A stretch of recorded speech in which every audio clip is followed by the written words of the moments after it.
बादल कहाँ है तू? मैं आ गया। बादल बादल बादल बादल।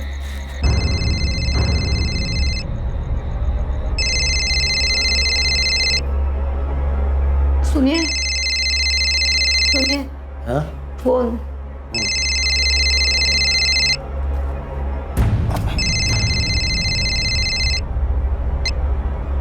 हेलो। चाचा जी, अजीत बोल रहा हूँ। हाँ अजीत बोलो, क्या बात है, इतने रात गए फोन किया? चाचा जी, मैं ये झबुआ तालाब के पास वाले जंगल में हूँ।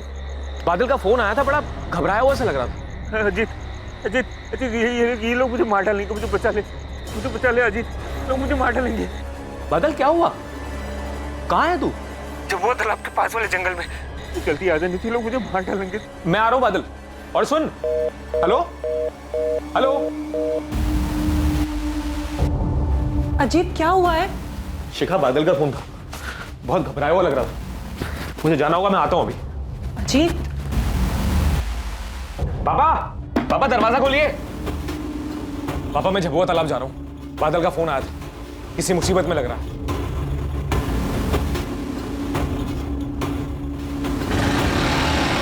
रात बहुत हो गई है, संभल कर जाइएगा। ये टॉर्च रख लीजिए। कैलाश, अजीत का फोन आया था, बोला बादल कुछ मुसीबत में। कहाँ है वो? अजीत झपा तालाब गया बादल को ढूंढने। आप जल्दी बैठिए, हम भी चलते हैं, संभल के।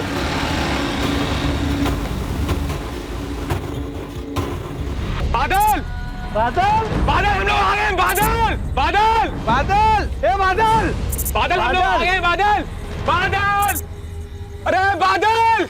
ऐसे तो हम लोग ढूंढ नहीं पाएंगे बादल को। मुझे लगता है हमें पुलिस की मदद लेनी चाहिए। विनायक जी, आप चिंता मत कीजिए, हम झबुआ तालाब जा रहे हैं, आपके बेटे बादल को ढूंढ लेंगे। पापा, मैं इनके साथ जा रहा हूँ। आप एक काम कीजिए, आप घर जाइए, लता चाची इंतजार कर रही होगी। और बादल का फोन आया ना तो मुझे फोन कीजिएगा। बादल बादल बादल, कहाँ है तू? बादल बादल। अजीत, अंधेरा बहुत है और धुंध भी बहुत ज्यादा है। उसने कोई एग्जैक्ट लोकेशन बताया था क्या? कोई निशानी कहाँ था वो? बस इतना बताया कि झबुआ तालाब के पास वाले जंगल में है। वो लोग उसे मार देंगे, मैं बचा लूं। आवाज से बहुत घबराया हुआ लग रहा था। मुझे बचा ले अजीत, लोग मुझे मार डालेंगे। बादल अक्सर इस तालाब पे आता था? पता नहीं सर, असल में बादल मेरे कजन मोहित का बहुत अच्छा दोस्त है। मोहित कहाँ है वो? उसका तो फोन ही ऑफ आ रहा है सर। बादल का फोन आने के बाद सबसे पहले मैंने मोहित को ही फोन किया था। ए बादल! क्या हुआ? बादल मिला? नहीं मिला? हे भगवान, इतनी रात को कहाँ गया होगा बादल? हाँ, पुलिस गई है साथ, अजीत भी गया है साथ में उनके। जय कहाँ है? जय से कुछ बात हुई? फोन नहीं उठा रहा है, शायद गहरी नींद में होगा। जब जरूरत होती है ना तभी गायब हो जाता है वो।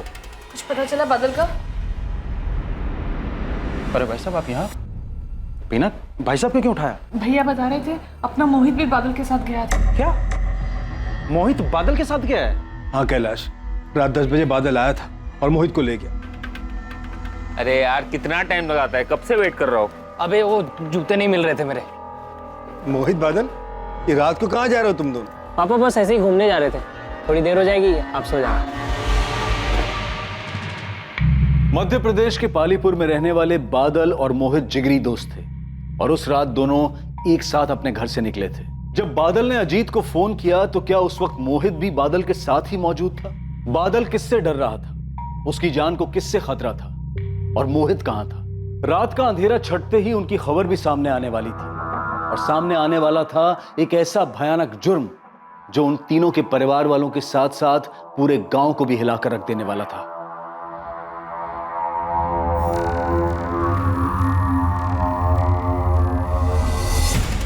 सुदीप भाई,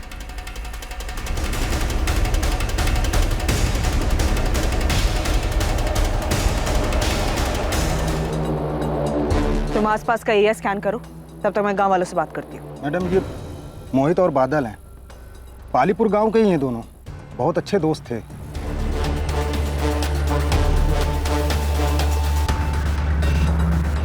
पल्लवी, कल रात बादल के लिए कंप्लेंट मिली थी। उसने मोहित के कजन अजीत को कॉल करके कहा था कि उसकी जान खतरे में है। हमारी एक टीम झबुआ तालाब के जंगल के पास भी गई थी बादल को ढूंढने के लिए। झबुआ तालाब?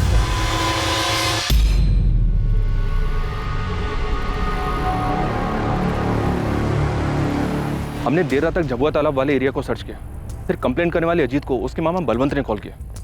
उसने बताया कि बादल के साथ मोहित भी था। हमने और सर्च किया, लेकिन घने अंधेरे की वजह से हमें वहाँ कुछ नहीं मिला।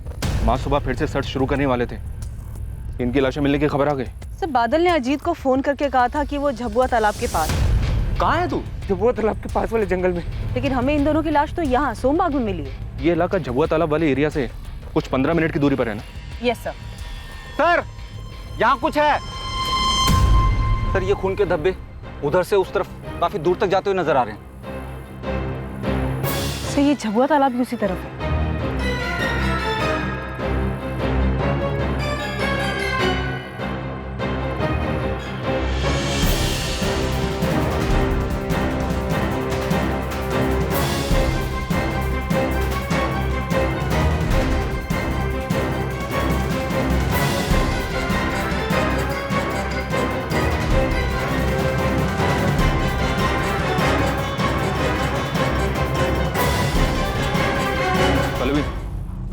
खून के निशान यहीं तक है, मतलब जो कुछ भी हुआ यहीं हुआ।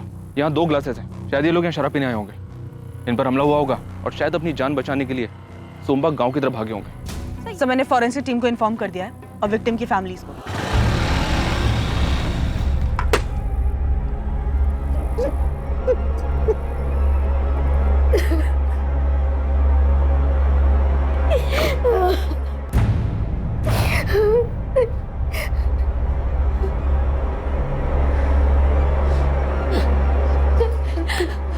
हमारा बादल बादल मोहित को मार दी। क्यों मार? मामा जी संभालिए अपने आप को। मेरे बच्चे ने किसी का क्या बिगाड़ा? पापा, माँ कैसी है?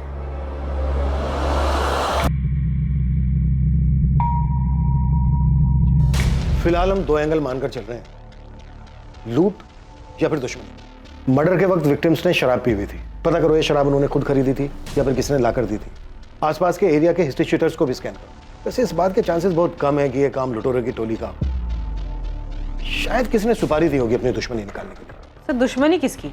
मोहित की या बादल की? यही तो पता करना है पल्लवी, कि प्लान बादल को मारने का था और बदकिस्मती से उस वक्त मोहित उसके साथ में था इसलिए मारा गया, या फिर जाल मोहित के लिए बिछाया गया था और बादल की डेथ कोलैटरल डैमेज है।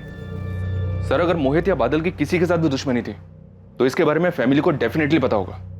मोहित की मौत के बाद बलवंत भाई साहब टूट चुके हैं। इनकी किस्मत में दुख ही दुख लिखा है।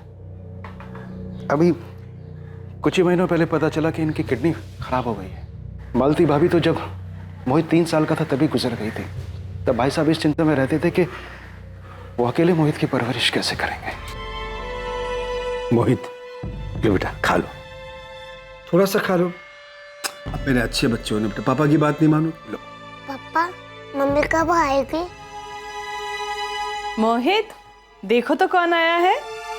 और आपको एक बात बताऊं मैं, आपकी बीना बुआ आपके लिए क्या लेके आई है मालूम है? इतनी सारी चॉकलेट्स। और देखो, अजीत भैया भी आए हैं। कौन खेलेगा भैया के साथ? मैं। आप खेलोगे ना? खेलने से पहले आ करो। कैलाश, समझ में नहीं आता मोहित को कैसे संभालूंगा। मालती को गुजरे हुए 4 महीने हो गए और आज भी मोहित उसकी मां को पूछता है। तो अच्छा है कि अजीत और बीना हर हफ्ते यहाँ आ जाते हैं, तो उनके साथ मन बहल जाता है उसका, थोड़ा हंस खेल लेता है। और ऐसा कब तक चलेगा कैलाश? क्या फायदा इन सब का जब मैं अपने बेटे की हंसी तक वापस नहीं ला सकता। बलवंत भाई साहब के नमनपुरा गांव में एक बड़ी सी पुश्तैनी कोठी है। पहले वो वहीं रहते थे, लेकिन मालती भाभी के गुजर जाने के बाद उन्होंने वो कोठी अपने छोटे भाई प्रकाश को सौंप दी। बीना जब मोहित के पास थी तो उसने उसे कभी माँ की कमी महसूस नहीं होने दी। इसलिए भाई साहब ने हमारी कोठी के बगल में एक और कोठी खरीद ली। हमने कभी माना ही नहीं कि मोहित हमारे मामा का लड़का है। मैंने हमेशा उसे अपने छोटे सगे भाई की तरह माना और माँ भी उसे अपने बेटे की तरह ही प्यार करती थी। मोहित भी माँ को बुआ नहीं, माँ कह के बुलाता था।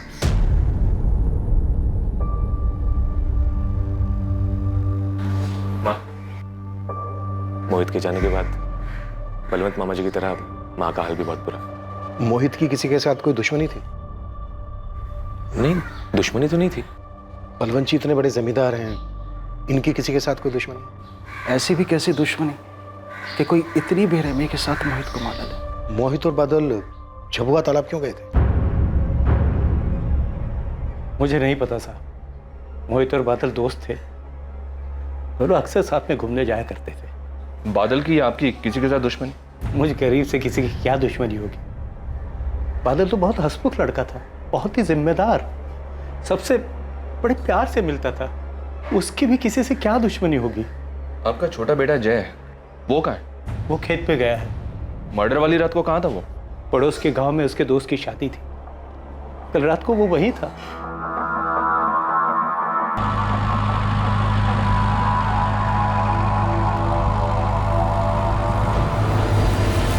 जय देख, ये मेरी परेशानी है, माँ बाबा को पता नहीं चलना चाहिए। तो क्या हर बार माँ बाबा से झूठ बोलते रहे? हाँ तो क्या हो जाएगा झूठ बोलने से? हाँ, मोहित को देख, क्या कुछ मोहित बड़े बाप का बेटा है, उसको कुछ फर्क नहीं पड़ेगा। भाई तुम अपना देखो और मत खेलो एक खतरनाक खेल, वरना इस बार सिर्फ चोट आई है, अगली बार जान पे भी आ सकती है। बलवंत जी बात करने की हालत में नहीं है, वेट करना पड़ेगा। तब तक गांव वालों से पूछना चाहिए, शायद किसी ने कुछ देखा सुना हो। गांव वालों से बातचीत शुरू हो गई है सर। पल्लवी गांव के सरपंच से मिलने गई है। सर, उस ठेके का पता चल गया जहां से मोहित और बादल ने शराब खरीदी थी।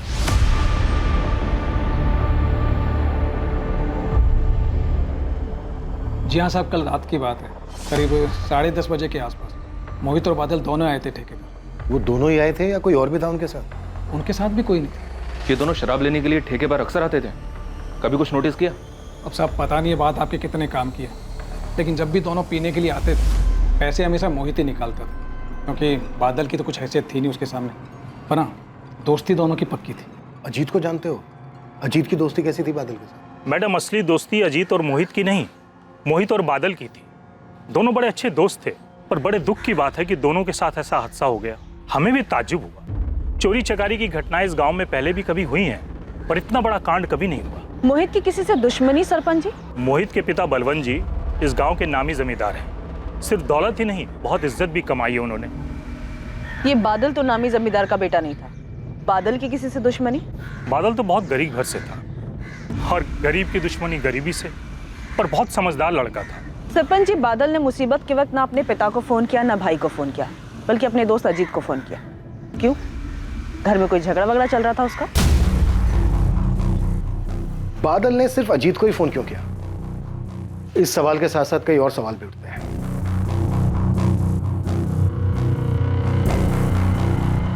सर मैं उस दिन इंदौर गया था खाद लेने, हमारी फर्टिलाइजर की शॉप है, लेकिन आप ये सब क्यों पूछ रहे हैं? इंदौर से घर कब लौटे?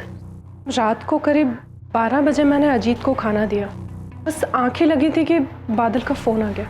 पता नहीं सर, बादल ने उस दिन मुझे ही क्यों फोन किया, अपने पिताजी अपने भाई को क्यों नहीं? अभी तक हम सब लोग परेशान थे, इसलिए कभी इस बात पे ध्यान ही नहीं गया। हो सकता है मोहित ने उसे कहा मुझे फोन करने के लिए, क्योंकि मोहित को जब भी कोई परेशानी होती थी वो हमेशा मुझे ही फोन करता था। इस हिसाब से तो बादल को अपने छोटे भाई जय को भी फोन करना चाहिए था। बादल और मोहित के साथ साथ अजीत के भी कॉल रिकॉर्ड्स मंगवाते हैं, पता तो चले इंसिडेंट के वक्त इसकी फोन लोकेशन क्या थी। सर हम दोनों विक्टिम्स और उनकी फैमिली से जुड़े सभी लोगों से मिल रहे हैं, पर एक शख्स ऐसा है जो अभी तक हमारे सामने नहीं आया। खुद बादल का भाई जय, वो मर्डर वाली रात भी यहाँ नहीं था, और मैं जब बादल के फादर से मिलने पहुंचा तब भी वो घर पर नहीं था। सर कहीं हमें जानबूझ के टाल तो नहीं रहा है? सर, बादल का भाई आपसे मिलना चाहता है। सर उस रात मैं अपने एक दोस्त की शादी में गया था, शोर शराबे में मुझे पता ही नहीं चला मुझे कब बादल का फोन आया। तुम्हें बादल ने फोन किया था? कितने बजे आया था बादल का फोन?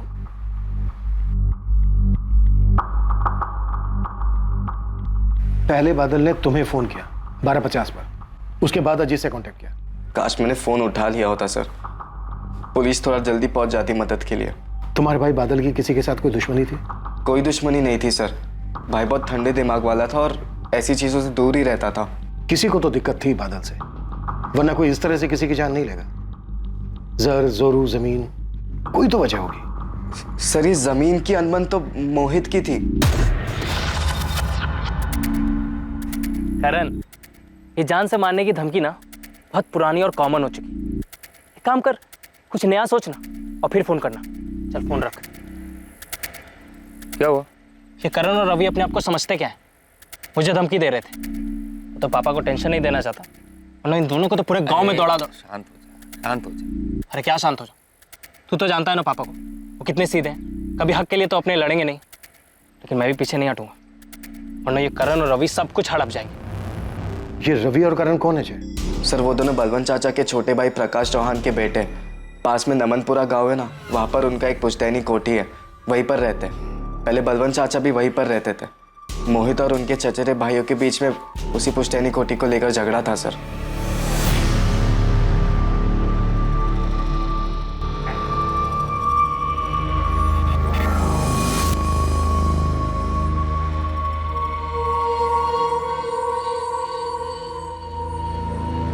रवि, करण, पूरे दिन मोबाइल में घुसे रहते हो तुम लोग, खाने को नहीं जगह ये? अरे कम से कम कुछ काम कर लिया करो, खेतों पे ध्यान दे दो। सब कुछ नौकरों के भरोसे नहीं छोड़ सकते। वहां जाके देखो क्या हो रहा है क्या नहीं हो रहा है। आप क्यों खून चला रहे हैं इन दोनों के पीछे? चलिए जल्दी, देर हो रही है। मुझे बलवंत भाई साहब का बड़ा दुख होता है। पहले मालती भाभी, फिर मोहित, और तुम लोग भी चलो मिल के आना चाचा जी से। जी पापा। जी माँ। क्या जी पापा जी मम्मी? यार अभी तो गए थे उनके घर, फिर बार बार क्यों जाना? और वैसे भी जिसकी मौत का दुख ही ना हो उसके घर जाके भाई मुझसे ना दुखी होने की एक्टिंग नहीं हो पाए। विदिक जाना तो पड़ेगा, पर वहां जाके कुछ गड़बड़ मत करना। अपने रास्ते का कांटा निकल गया, तो जो होगा अपने हिसाब से होगा। आकाश तू परेशान मत हो भाई, मैं ठीक हूँ। नहीं भैया, आप ऐसा क्यों कह रहे हैं? आप माने या ना माने, तो मोहित की बात सुनते ही ऐसा लगा जैसे किसी ने करण और रवि पे हमला कर दिया। आपकी बड़ी फिक्र होती है भैया, आप कुछ दिनों के लिए हमारे साथ चल के रहिए। नहीं प्रकाश, मैं वाकई यहाँ ठीक हूँ। अजीत और उसकी पत्नी मेरा अच्छे से ख्याल रख रहे हैं।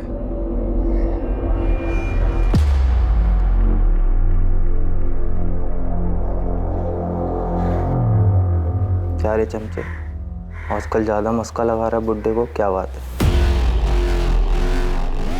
जमीन जायदाद के लिए भाइयों के बीच झगड़े कोई नई बात नहीं है। पत्थर की इमारतों के आगे रिश्तों का कद अक्सर छोटा पड़ जाता है। कागज के नोटों के वजन के नीचे दबकर भावनाएं दम तोड़ देती हैं और ऐसे माहौल में पनपता है जुर्म। क्या मोहित की मौत के पीछे भी यही वजह थी? क्या बादल की मौत महज एक कोलैटरल डैमेज थी और क्या असली टारगेट मोहित ही था? क्या है प्रकाश, ऐसा क्या बोलना चाहते हो जो सबको इकट्ठा बुला लिया? बात क्या है?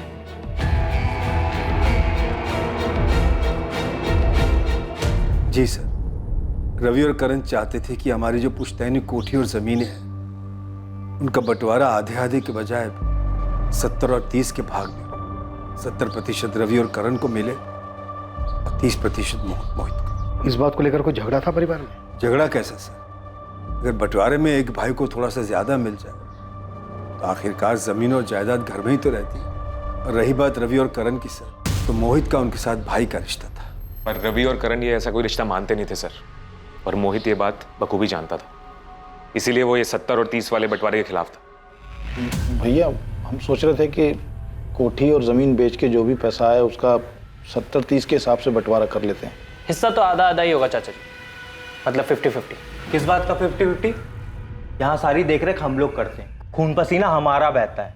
और वैसे भी आपकी इतनी सारी प्रॉपर्टीज है बड़े पापा, पुश्तैनी जायदाद में थोड़ा कम मिल जाए तो क्या दिक्कत है? हाँ, प्रॉपर्टीज है तो जलन हो रही है। ए मोहित, औकात में रह, समझा? जब बड़े पापा कुछ नहीं बोल रहे बीच में तू क्यों उचक रहा है? और बड़े पापा आप ही बताइए, बड़ी माँ के गुजरने के बाद आप सब कुछ छोड़ छाड़ कर चले गए बीना बुआ के पास रहने के लिए। उस समय हमारे पापा ने सब कुछ किया, जमीन की देखरेख, कोठी की मरम्मत, खेती बाड़ी, सब कुछ। आज 20 साल हो गए हैं उस बात को, और हम 70-30 का हिस्सा इसलिए बोल रहे हैं ताकि सारा परिवार राजी खुशी से रह सके। कुछ गलत बोल रहे हैं तो आप बताइए। नहीं रवि बेटा, बोल तो तू ठीक रहा है। क्या ठीक बोल रहा है पापा?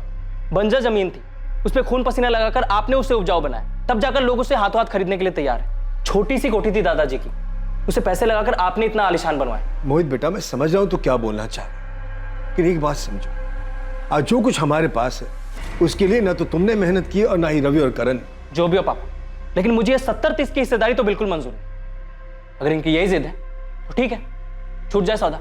मोहित सुन ले, अगर तेरी वजह से सौदा टूटा ना, तुझे बीच से फाड़ के रख दूंगा, बोल रहा हूं। करण क्या बोल रहा है तू बेटा? शांत हो जा। कैलाश, क्या लगता है तुझे? मुझे क्या लगेगा भाई साहब? मोहित सही बात कह रहा है, बंटवारे का मतलब आधा आधा ही होता है। हाँ, 50-50 ही सही है, सबको बराबर मिलना चाहिए। वाह बड़े पापा, आप लोग किसकी बातें सुन रहे हैं? बाहर वालों को आप हमारे घर के मैटर में क्यों बीच में ला रहे हैं? और वैसे भी ये अजीत चमचा है, पता नहीं इसके मन में क्या चल रहा है। बकवास बंद कर करण। सर आप कहना चाहते हैं कि रवि और करण उन्होंने मारा मोहित को क्योंकि मोहित की वजह से कोठी की डील नहीं हुई थी? पॉसिबल है बलराज जी, कोई बड़ा बायर मिला हो, मोहित की जिद के आगे डील कैंसिल हो गई हो, गुस्सा आया हो रवि करण को इस बात पर। आप ही बताइए, क्या वो दोनों ऐसा कर सकते हैं? कर सकते हैं सर, बिल्कुल कर सकते हैं। वो तो मामा जी को दुख ना पहुंचे इसलिए मैंने आपसे ये बात छुपाई थी। दोनों आए थे मामा जी से मिलने के लिए, दुख जताने, पर दोनों के चेहरे पे सर छोटी सी शिकन तक नहीं थी।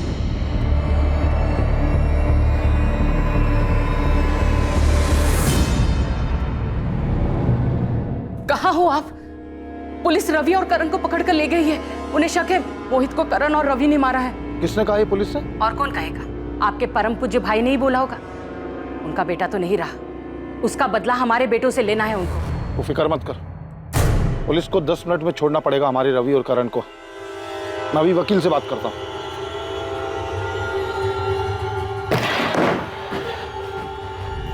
अरे बहुत हो गया गेम, अब हमारे सवालों के जवाब दो। कितने रुपयों का सवाल है सर? और लाइफलाइन कितनी है सर? 1 लाइफलाइन तो तुम दोनों ले ही चुके हो, अपने चचेरे भाई मोहित की। और रवि, तुमने तो मोहित को जान से मारने की धमकी भी दी थी। अरे क्यों इल्जाम लगाते हैं सर?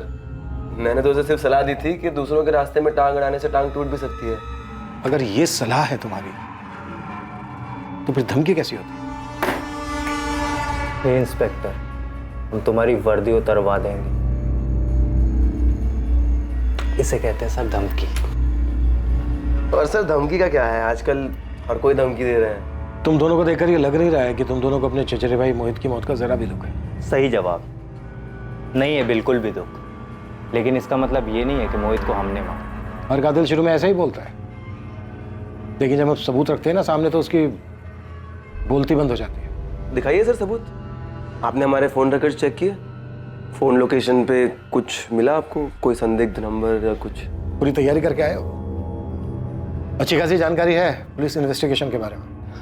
क्या है ना सर, हम क्राइम पेट्रोल बहुत देखते हैं। कॉमेडी भी अच्छी कर लेते हैं। कोई जरूरत नहीं इनके सवालों का जवाब देने की। और इंस्पेक्टर साहब, आपके पास अरेस्ट वारंट है इनका? हमने इन्हें अरेस्ट नहीं किया है वकील साहब, सिर्फ अपने कुछ सवालों के जवाब मांग रहे हैं। बहुत हो गए सवाल जवाब आज के लिए, और अगली बार सवाल जवाब इनके घर पे हो, वो भी सबकी मौजूदगी। रवि करण, चलो। 1 मिनट करण, तुम अपना मोबाइल फोन भूलिए। जुर्म की भी यही फितरत होती है बेटा, मुजरिम चाहे कितना भी शातिर हो, कोई ना कोई चूक कर ही जाता है। मेरी बात याद रखना। Thank you sir.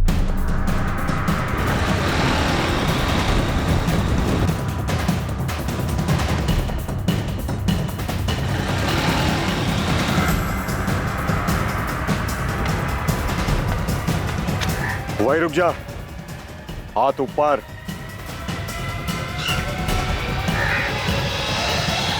Rana ji, कोई गन नहीं है मेरे पास। पुलिस का चमचा है तू, तेरे पे भरोसा नहीं। हो गई चेकिंग? अब बोलो खबर क्या है? वो 2 लड़के मरे हैं ना, पालीपुर वाला केस, मोहित और बादल, उसमें से एक की सुपारी मेरे हाथ आई थी। किसकी? मोहित की? जो बड़े बाप की औलाद है वो, उसी की मिली होगी।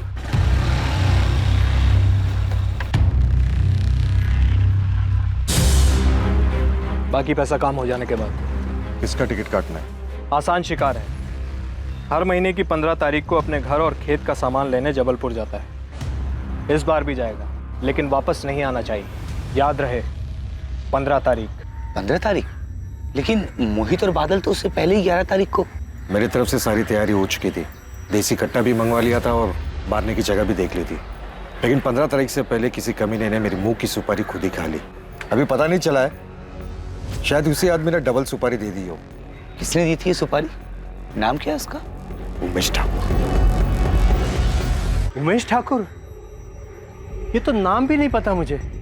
मुझे नहीं मालूम कौन है ये। सर, उमेश ठाकुर प्रीति ठाकुर का भाई है। बादल और प्रीति एक दूसरे से प्यार करते थे। वो दोनों स्कूल टाइम से साथ में थे, लेकिन मुझे पिछले साल ही पता चला।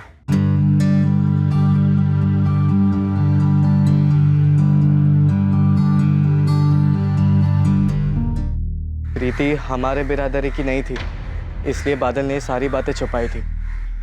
सर मैंने भाई को बहुत समझाया था, लेकिन भाई तुम अपना देखो और मत खेलो एक खतरनाक खेल, वरना इस बार सिर्फ चोट आई है, अगली बार जान पे भी आ सकती है। देख जय, मैं समझता हूँ कि तुझे मेरी फिक्र है, लेकिन माँ बाबा को ये बात मत बता, खामखा परेशान होंगे। और प्रीति और मैं, हम दोनों एक दूसरे को स्कूल टाइम से जानते हैं, तब से एक दूसरे से प्यार करते हैं। खून उनका भी लाल है और हमारा भी, लेकिन खून सिर्फ हमारा बहेगा भाई, वो भी उनके हाथ में। और ऐसा ही हुआ।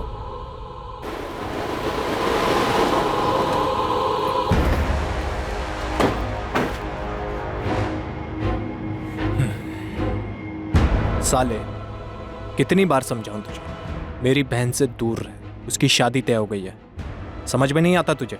उपेश भैया, हम दोनों एक दूसरे से बहुत प्यार करते हैं। मैं तुझे प्यार से समझाने नहीं आया, इस बार समझ ले, वरना समझने के लिए जिंदा नहीं बचेगा।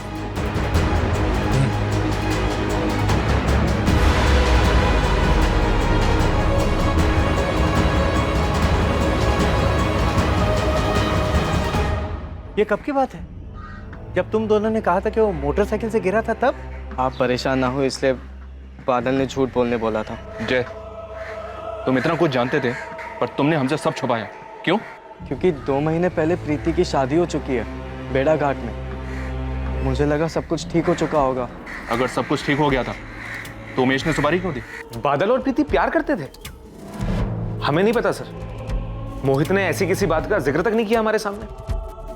हम नहीं जानते प्रीति ठाकुर को।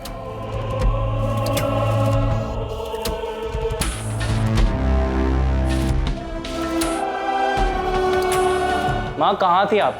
कब से ढूंढ रहा हूँ, नींद ही नहीं आ रही मुझे, आप सुला दो। इतना बड़ा हो गया है, लेकिन अभी भी मेरी गोद में सोने की तेरी आदत गई नहीं। कैसे चली जाए आदत? आप माँ हो मेरी, आपकी गोद में सोने में अच्छा लगता है।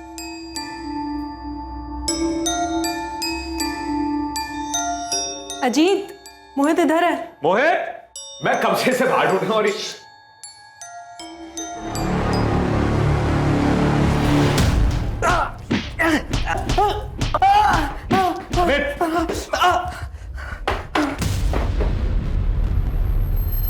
चलो जा शुरू। हाँ, मैं मिला था राणा से और बादल की सुपारी भी दी थी। तेरी बहन की तो बेड़ा घाट के किसी दीपक राजपूत से शादी हो चुकी थी, फिर क्यों दी थी बादल की सुपारी? क्योंकि वो कमीना शादी के बाद भी मेरी बहन के पीछे पड़ा था और मेरी बेशरम बहन भी उससे मिलने जाती थी। ये तो अच्छा हुआ कि उसके पति से पहले मुझे पता चल गया।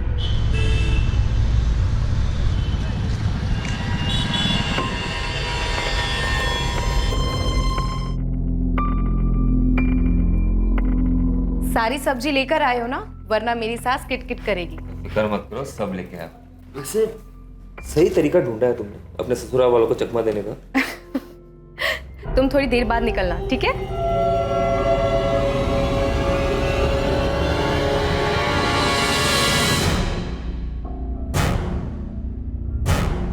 भैया मैं... शर्म नहीं आती तुझे? तेरी शादी हो चुकी है। उमेश भैया, प्रीति को मत मारो। अब तू चुप कर साले, तुझे तो मैं जिंदा नहीं छोड़ूंगा। दोबारा उससे मिली ना तो भूल जाऊंगा तू मेरी बहन है। मिलूंगी। उस बादल ने पता नहीं क्या पट्टी पढ़ाई थी मेरी बहन को। मेरी बहन बागी हो गई थी। अगर ये बगावत उसके पति को दिख जाती तो मेरी खानदान की इज्जत का क्या होता? मेरे पास एक ही रास्ता था और वही मैंने चुना। अगर तुझे ये लग रहा है कि तू कोई भी कहानी सुनाए अगर हम उसे मान लेंगे तो गलत लग रहा है तुझे। जिस तरह शुरुआत तूने सच से की थी उसी तरह सच सच बता दे, किसे दी थी बादल की सुपारी? सर मैंने कहा ना कि मेरी सुपारी से नहीं मरा वो। अमित,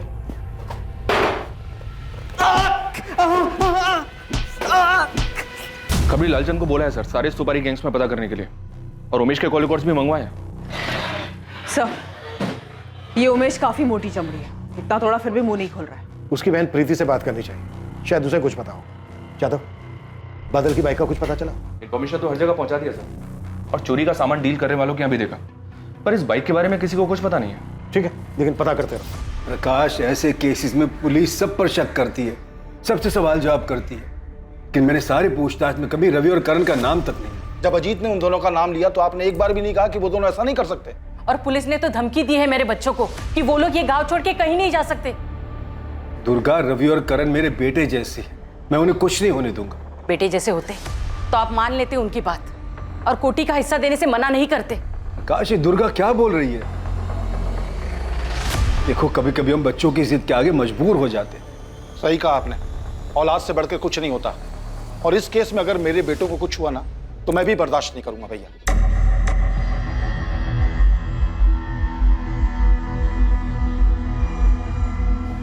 मैं बादल की अलमारी देख रहा था तो उसमें मोहित का कुछ सामान मिला। पुलिस मुझसे प्रीति ठाकुर के बारे में पूछ रही थी, पर मोहित ने कभी बताया नहीं उसके बारे में। लेकिन बादल को मोहित ही चढ़ाता था। सच्चे प्यार की कहानी और पता नहीं क्या क्या बकवास किस्से सुनाता रहता था। प्रीति का भाई उमेश, उसी ने मरवाया होगा क्या? प्रीति, देखो तुम्हारी सहेली तुमसे मिलने के लिए। क्या नाम बताया आपने अपना?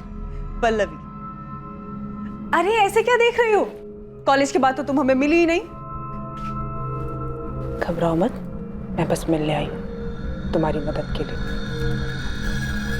प्रीति, तुम लोग बातें करो, शाम को आने में मुझे थोड़ी देरी हो जाएगी। मार दिया मेरे बादल को, हमेशा के लिए मुझसे दूर कर दिया। जय कहता था खून बस गरीब का ही बहता है, और मेरे बादल की बस यही गलती थी कि वो गरीब था। देखो प्रीति, हमें शक है कि ये सब तुम्हारे भाई उमेश ने किया है, लेकिन मुझे लगता है शायद मेरे पति ने किया है। लेकिन उमेश तो कह रहा था कि बादल और तुम्हारे अफेयर के बारे में दीपक को कुछ नहीं पता। मुझे ठीक से तो नहीं पता, भैया तो दीपक को कभी नहीं बताएंगे। लेकिन पिछले कुछ दिनों से जब से बादल की मौत हुई है, तब से दीपक को ज्यादा ही खुश रहने लगा है।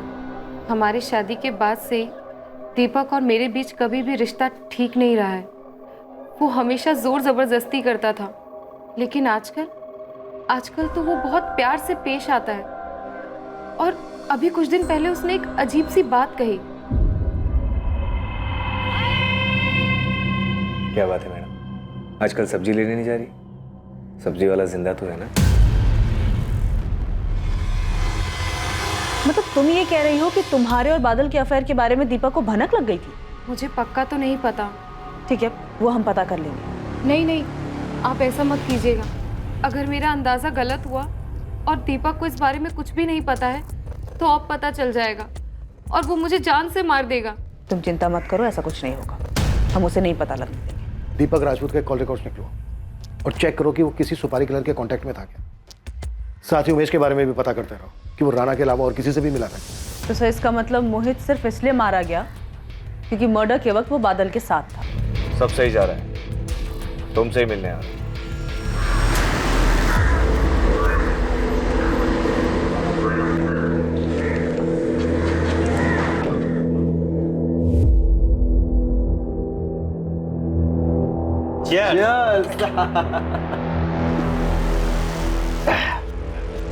यार दीपक, ये जमीन की डील एक बार फाइनल हो गई तो तीनों का तगड़ा फायदा होगा, नहीं? और वैसे भी तेरा फायदा तो पहले ही हो चुका है। अबे तुम दोनों के तो दोनों हाथों में पहले से लड्डू है। अच्छा लगता है ना जब अपनी प्रॉपर्टी किसी दूसरे से शेयर ना करनी पड़े, है?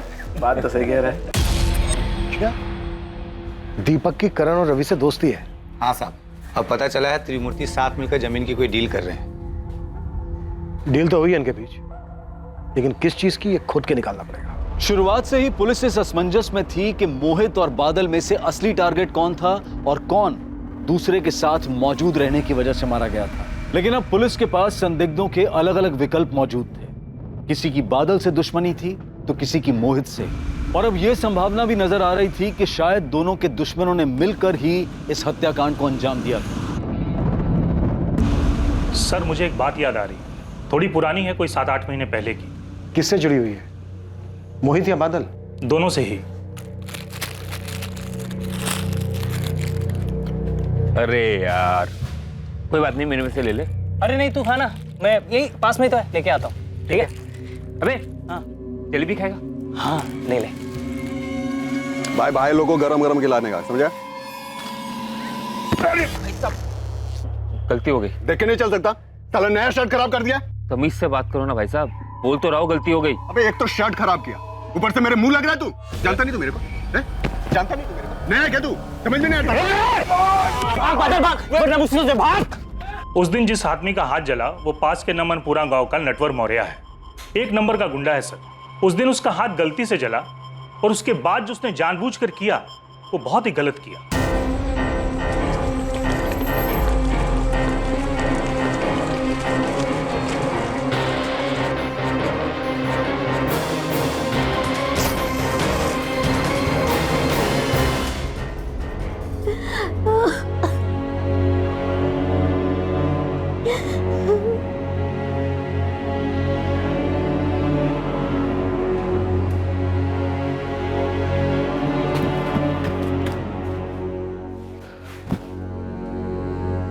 बादल, ये सब कैसे हो गया? किसने जला के? कमीने ने सब कुछ बर्बाद कर दिया है मेरा।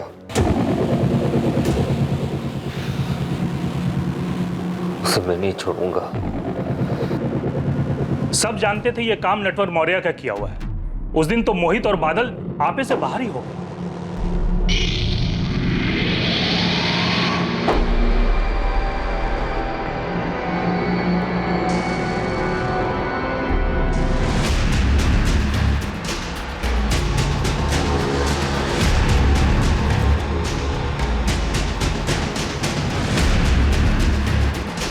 मार मार रुक रुक जा इधर आ रुक तेरी तो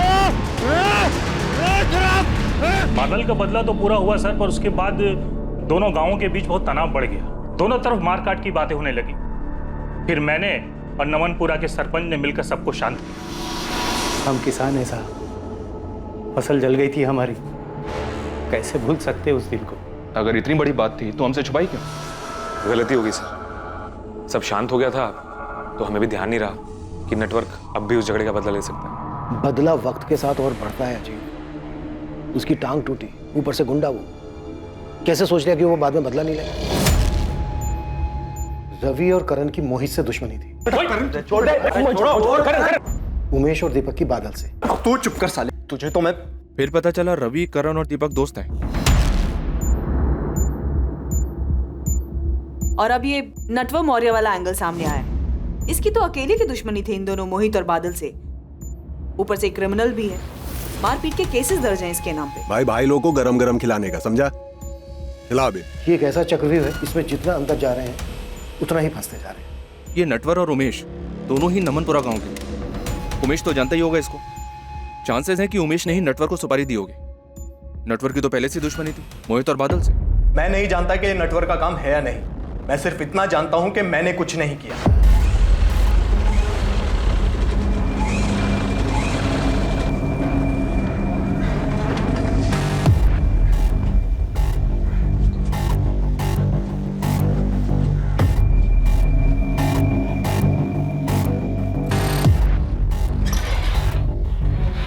उमेश ठाकुर की जमानत हो गई है।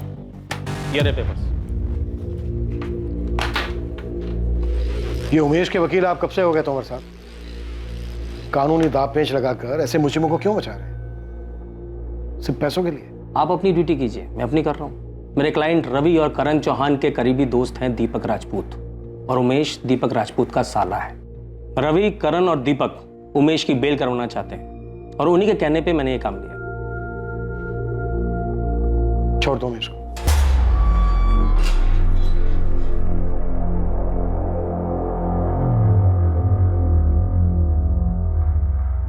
थैंक यू जीजा जी। उमेश, इसमें थैंक यू वाली कौन सी बात? आखिरकार तुम मेरी बीवी के भाई हो, और वैसे भी तुमने कहा कुछ गलत? हाँ, सही कहा आपने। मान गए तोमर साहब, बहुत काम के आदमी हैं आप, लेकिन हमारा एक कानूनी काम अब भी अधूरा रह गया है। कौन सा काम? हमारे बड़े पापा बलवंत, उनका बेटा मोहित तो रहा नहीं, उनको भी किडनी की बीमारी है। आज या कल वो भी चले जाए।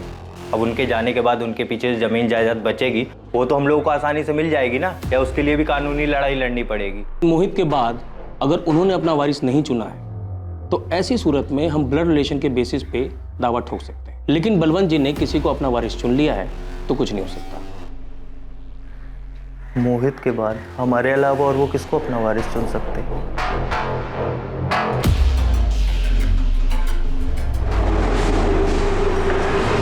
साहब, काम की खबर लाया। जबलपुर के 2 सुपारी किलर नंदू और रघु पिछले हफ्ते पालीपुर में दिखे थे। कहाँ से मिली खबर? पक्की है? बिल्कुल पक्की है साहब। वो गन सप्लायर है मदन चाचा, उन्हीं से मिलने आए थे दोनों। ये ले जाओ, विलायती सिस्टम है इसका, एकदम मक्खन चलेगा। कब गोली अंदर गई, कब आदमी स्वर्ग पहुंचा, उसे भी नहीं पता चलेगा। वैसे इस बार कहाँ का शिकार है? यही पालीपुर में चाचा। 2 बकरे इस बार। गोली चलेगी ना तो आवाज आपको भी सुनाई देगी। नंदू और रघु बहुत पुराने सुपारी किलर हैं, 4 मर्डर कर चुके हैं, 6 हाफ मर्डर के केसेस चल रहे हैं इन पर। ये यहाँ पालीपुर में आए थे और हमें इस बात का पता तक नहीं चला। अगर ये दोनों यहाँ पर दिखे तो इसका मतलब यह है कि मोहित और बादल के मर्डर में इनका हाथ है, लेकिन इन दोनों को स्ट्रैप किया गया था। इसका मतलब यह है कि गन इस्तेमाल करने की शायद जरूरत ही नहीं पड़ी।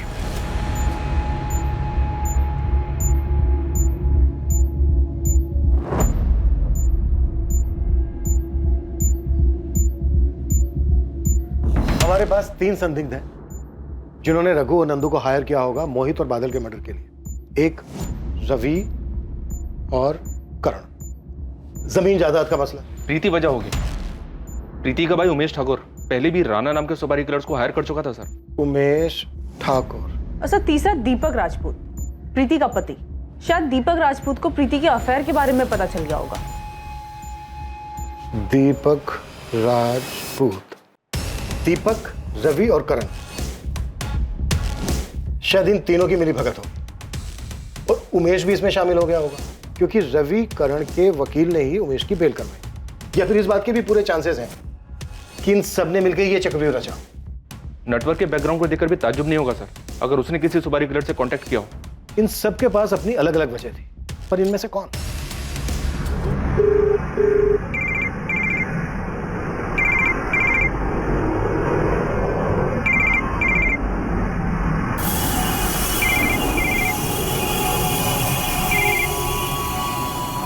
टेक किया आपने पापा? पहले बेटा छोड़ गया, अब भाई दूर होता जा रहा है। आप ऐसा क्यों कह रहे हैं भैया? हम हैं ना आपके साथ। भाई साहब, रवि और करण तो बच्चे हैं, लेकिन प्रकाश भाई को ऐसा नहीं करना चाहिए था। पुलिस ने सिर्फ रवि और करण से नहीं, मुझसे और अजीत से भी पूछताछ की। पता नहीं ऐसा कौन सा डर है उन्हें जो पूछताछ में सामने आ जाएगा। आपको याद है भाई साहब कैसे उस दिन मोहित और करण एक दूसरे के आमने सामने थे? अगर तेरी वजह से ये सौदा टूटा ना, तुझे 20 से फाड़ के रख दूंगा, बोल रहा हूं। मुझे इसमें मत घसीटिए साहब, मुझे कोई बदला नहीं लेना है, ना मैंने कोई बदला लिया है साहब। मैं समझ चुका हूं साहब, सब कर्मों का फल होता है। मैंने मेरा भुगता, उन लोगों ने अपना। नहीं नटवर, तू नटवर लाल है, कोई बाबा नहीं है।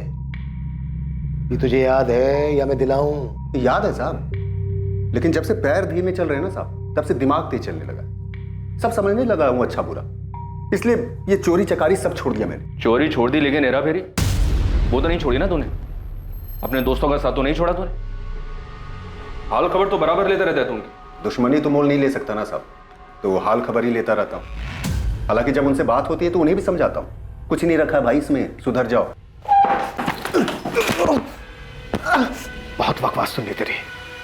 अब सीधे सीधे बोल, रघु और नंदू कहाँ है? उन दोनों से कांटेक्ट किया था ना तूने? क्या फिर नमलपुरा का उमेश में शामिल है इसमें? कौन उमेश था? उमेश ठाकुर। इसकी तब तक खातिरदारी करो जब तक ये सच ना बोलते। सर, ये नंदू और रघु भोपाल में अरेस्ट हुए थे। कुछ 1 महीने पहले बेल पे बाहर हुए। पल्लवी, तुम भोपाल जाओ, रघु और नंदू से जुड़ी सारी इंफॉर्मेशन पता करो, और जिस केस में ये अंदर हुए थे उस केस के इन्वेस्टिगेटिंग ऑफिसर से भी मिलो। इस बात के पूरे चांसेस हैं कि उनमें से कोई ना कोई इनके कांटेक्ट में जरूर है। Okay sir. नेटवर्क खुद हिस्ट्री शीटर है। रघु और नंदू से कांटेक्ट करना उसके लिए कोई बड़ी बात नहीं, लेकिन अगर ये काम रवि और करण ने करवाया है तो सोचने वाली बात यह है कि ये दोनों इतने खतरनाक सुपारी किलर से कैसे मिले होंगे। सर, वो अमित तोमर, इन दोनों का एडवोकेट, सर वो एक क्रिमिनल लॉयर है। वो जानता होगा रघु और नंदू को, शायद वहां से मदद मिली हो।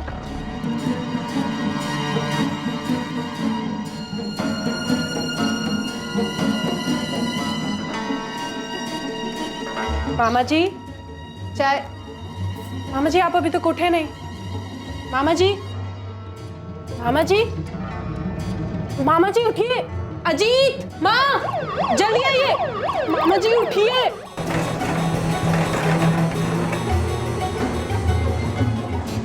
ये अचानक भैया को क्या हो गया? कहाँ लेके गए उनको? माँ जी, आप घबराइए मत। मामा जी जल्दी ठीक हो जाएंगे।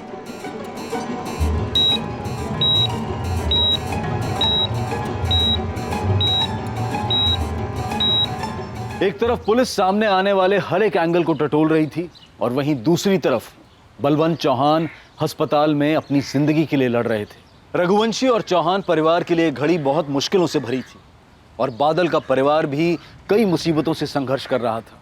हम बहुत परेशान हैं गुप्ता जी, अगली किस्त के लिए कुछ तो मोहलत दीजिए। पिछली 4 किस्तें भी बाकी हैं।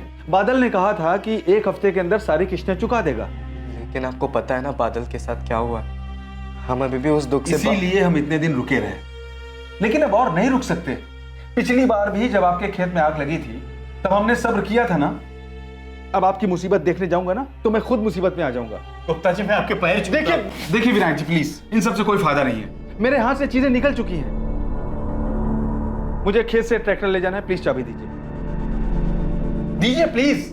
दे दे बेटा, दे दे।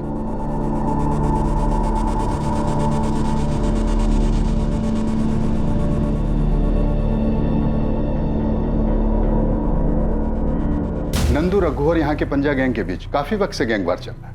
आए दिन दोनों गैंग के लोग एक दूसरे को निशाना बनाते हैं, पर एक तरह से देखा जाए तो हमारे लिए अच्छा है। कचरा खुद ब खुद साफ हो रहा है। लेकिन इस बार ये हमारे लिए गुड न्यूज नहीं। हमारे डबल मर्डर केस में रघु और नंदू किलर है और उन दोनों के स्टेटमेंट्स हमें मास्टरमाइंड तक पहुंचा सकते हैं। मैंने अपने इन्फॉर्मर्स को अलर्ट कर दिया। कुछ होने से पहले ही हमें दोनों की इन्फॉर्मेशन निकालनी हो और उन्हें जिंदा ही पकड़ना हो। आपने किसी अमित तोमर का नाम सुना है? एडवोकेट है। रघु और नंदू के केस में कभी आए हो यहाँ पे मिलने? आप फिल्में बहुत देखते हैं क्या इंस्पेक्टर साहब? कहानी तो पूरी फिल्म बना ली आपने, लेकिन मुझे फिल्मों का शौक नहीं है। मैं कानून के दायरे में रहकर अपने क्लाइंट्स को सलाह देता हूँ और उन्हें प्रोटेक्ट करता हूँ। उन्हें क्रिमिनल्स के नाम और नंबर नहीं देता। अपने काम को लेकर ऑनेस्ट हूँ। और रहा सवाल करण और रवि का, तो अगर मुझे लगता ये दोनों अपराधी हैं या इन दोनों ने किसी भी अपराध के बारे में मुझसे बात की होती तो मैं इनका केस लेता तक नहीं। आपका शक गलत है, मुझ पर भी और मेरे क्लाइंट्स करण और रवि पर भी। कमाल है तोमर साहब, आपने एक वकील होकर फैसला सुना दिया, बेगुनाह साबित कर दिया दोनों को। थोड़ा इंतजार तो कीजिए, अभी हमारी इन्वेस्टिगेशन चल रही है, कंप्लीट नहीं हुई है। अभी तो बहुत सारे चेहरों से नकाब उतरना बाकी है।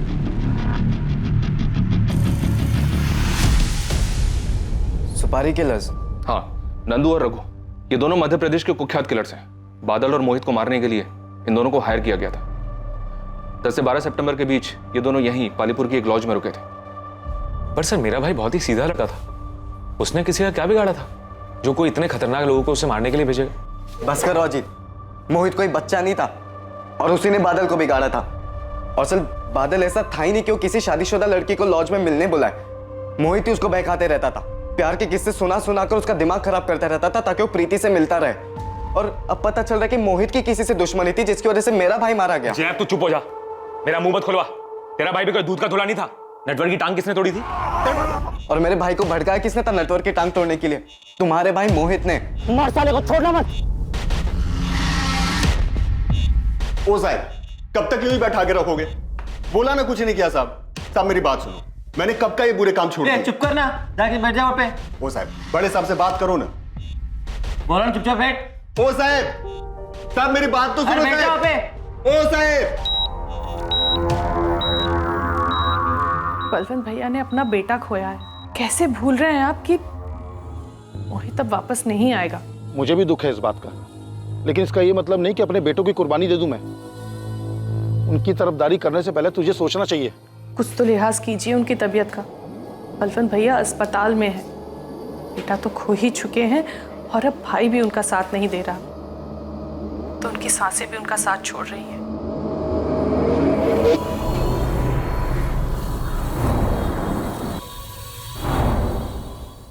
नंदू और रघु के भी दर्शन होंगे चाचा? होंगे। इस बार 5 देशी कट्टे और गोलियों का चढ़ावा मांगा है दोनों ने। कुछ घमासान होने वाला है। आंखें खुली रखोगे तो दर्शन भी होंगे।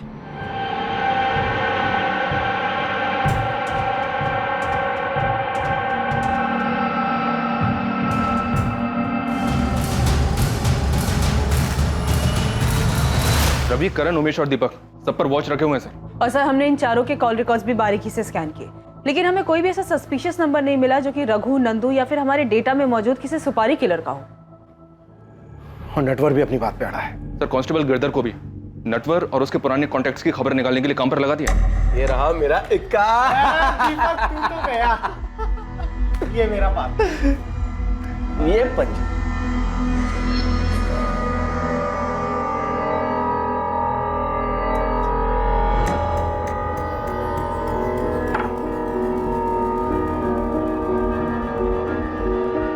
ये लीजिए मैडम, आपकी चाय। भैया ने मेरी शादी तो करवा दी, तुमसे दूर कर दिया। उस घर में एक एक मिनट मेरे लिए जंग है।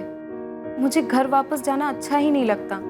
वहां रहकर भी बस हमारे बिताए हुए वक्त के बारे में सोचती रहती हूँ। बादल, मुझे अपने साथ ले चलो, मुझे वहां नहीं जाना है। दूर तो मैं भी नहीं रहना चाहता तुमसे, तुम फिक्र मत करो, मैं कुछ करता हूँ।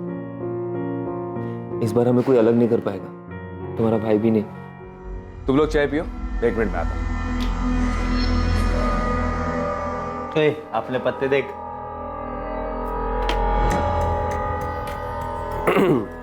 भाभी, सुना है आप और बादल अच्छे दोस्त थे, और ये भी सुना है कि दोस्ती काफी पुरानी थी। अरे घबराइए मत, मुझे को नहीं पता, हम बताएंगे भी नहीं, बेफिक्र रहिए आप। डॉक्टर ने कहा है कि आपको बहुत जल्दी डिस्चार्ज कर देंगे। भैया कैसे हैं आप? भैया मुझे माफ कर दीजिए भैया, वो कोठी जायदाद मुझे कुछ नहीं चाहिए, बस आप जल्दी से अच्छे हो जाइए और घर आ जाइए। मामा जी, आपको भले ही नहीं चाहिए, पर रवि और करण, उनका क्या?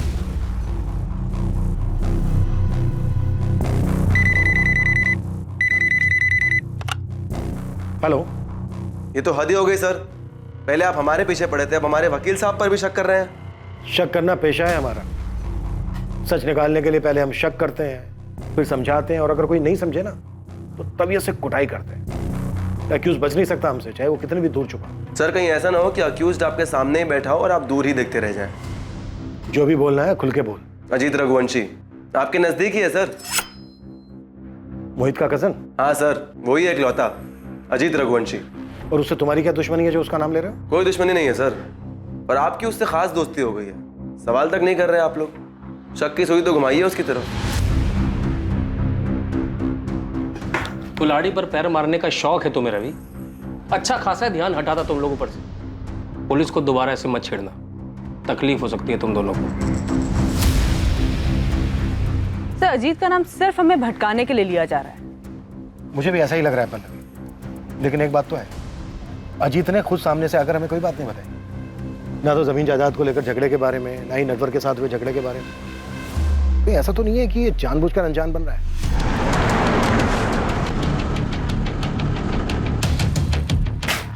नंदू उठ, खबर मिली ससुराल वाले आ रहे हैं, चल जल्दी चल। तुम बाहर से घेरा डालो, हम लोग अंदर जाते हैं।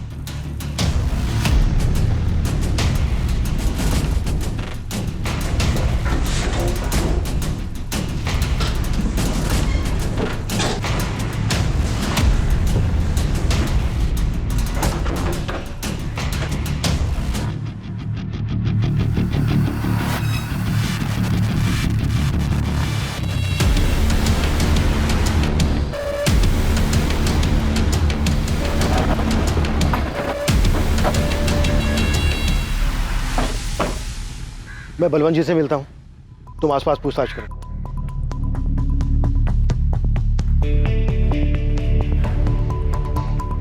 क्या बात है, आप परेशान क्यों हैं? पुलिस आई है, बलवंत भाई साहब से अकेले में पूछना है उन्हें, हमारे सामने नहीं। पर ऐसी कौन सी बात है जो वो हमारे सामने नहीं कर सकते?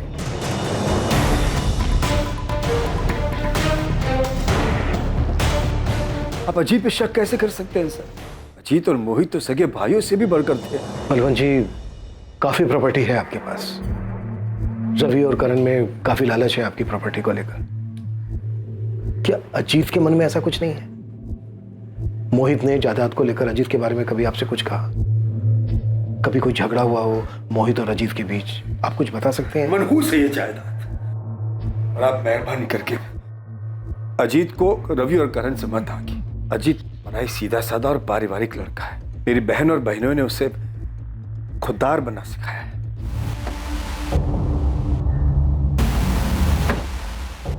कुछ मिला? तो ये अजीत इंसान है या फरिश्ता? लोग भगवान में भी बुराई ढूंढ लेते हैं, लेकिन इस अजीत की कोई बुराई नहीं कर रहा है। लेकिन फिर भी मैंने गिरधर को बोला है अजीत की दुकान के आसपास बात करने के लिए।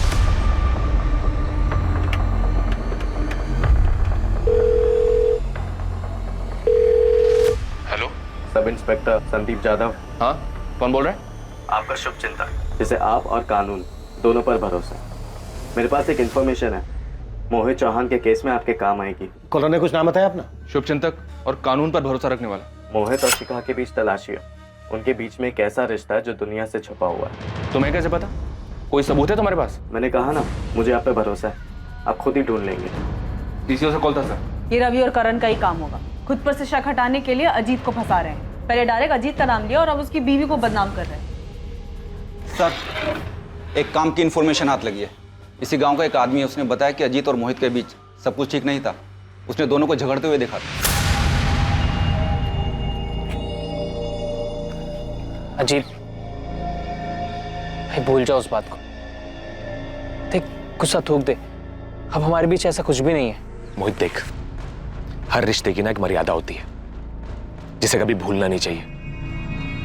तूने वो मर्यादा पार कर दी। तू भाई है इसलिए चुप, पर दोबारा मेरी गैर मौजूदगी में मेरे घर में मत घुसना। अजीत, अजीत, अजीत, मेरी बात तो सुन भाई। कौन है वो जिसने अजीत के खिलाफ बताया? मामूली सा किसान है सर, हिम्मत करके उसने अजीत का नाम लिया है। अब सामने आने की हिम्मत नहीं कर पाएगा। शिखा और अजीत से एक बार बात करनी हो, लेकिन ध्यान रहे विक्टिम की फैमिली है।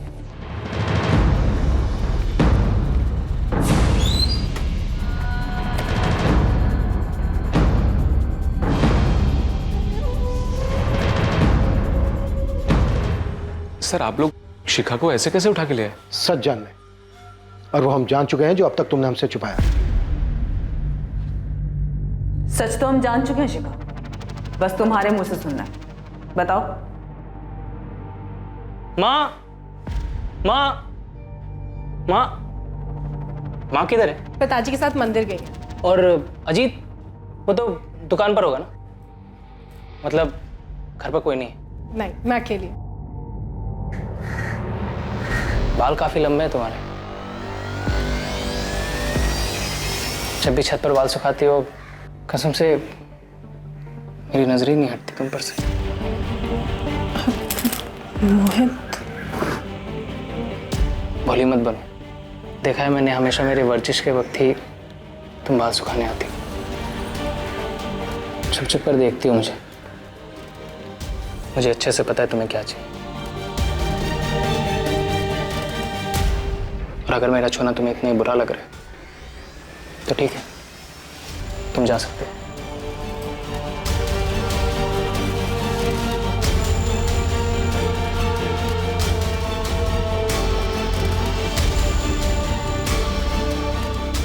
मुझे मेरी लाइफ के सबसे अच्छे और सबसे खास लोगों से ही धोखा मिला था। कब पता चला तुम्हें?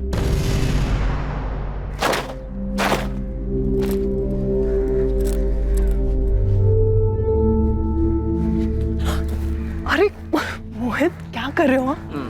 अभी तो 10 मिनट ही हुए हैं सबको गए हुए, और वैसे भी आज शाम तक कोई नहीं आने वाला है।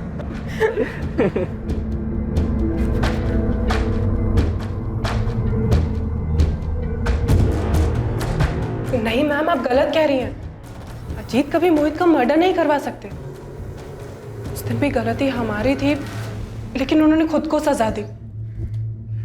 चुप रहे, और आज तक उस बारे में कोई बात नहीं निकाली। क्या कहता मैं? गुस्सा निकालता भी तो किस पे? आखिरकार दोनों थे तो मेरे अपने ही ना। और फिर शिखा और मोहित दोनों की आंखों में शर्मिंदगी थी, पछतावा था। तो मैंने मोहित और शिखा दोनों को उनके पछतावे के साथ छोड़ दिया और मोहित से कहा कि मेरी गैर हाजिरी में मेरे घर में ना आया करे। अजीत,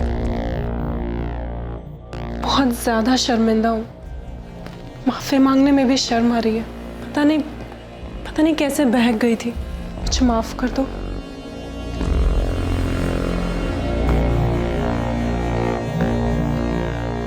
दोनों को माफ कर चुका था मैं। माफ कर दिया था? क्या फिर किस्सा जड़ से खत्म करने का मौका देख रहे थे? आपको लगता है कि मेरे भाई को मैंने मारा है तो चढ़ा दीजिए सूली पे, लेकिन जिन बातों को मैं भूल चुका हूं ना उन्हें याद करूंगा और ना इस बारे में कोई सफाई पेश करूंगा।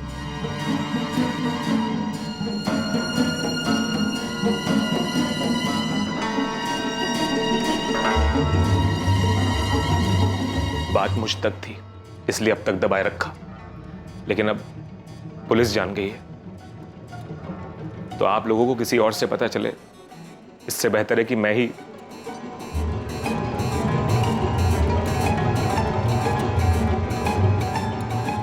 बहुत बढ़िया, मतलब आज रात को एक्शन होगा।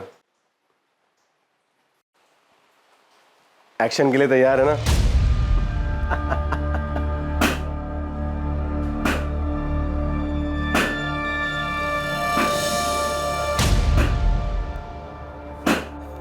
सारी बंदूकें तो जब्त हो गई, अब कैसे लड़ेंगे पंजा गैंग से?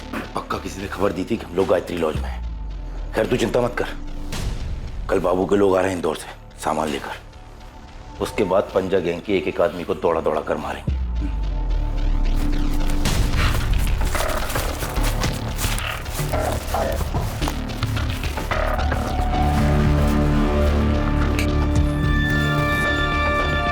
खिड़की पे जाकर देख, आराम से आराम से।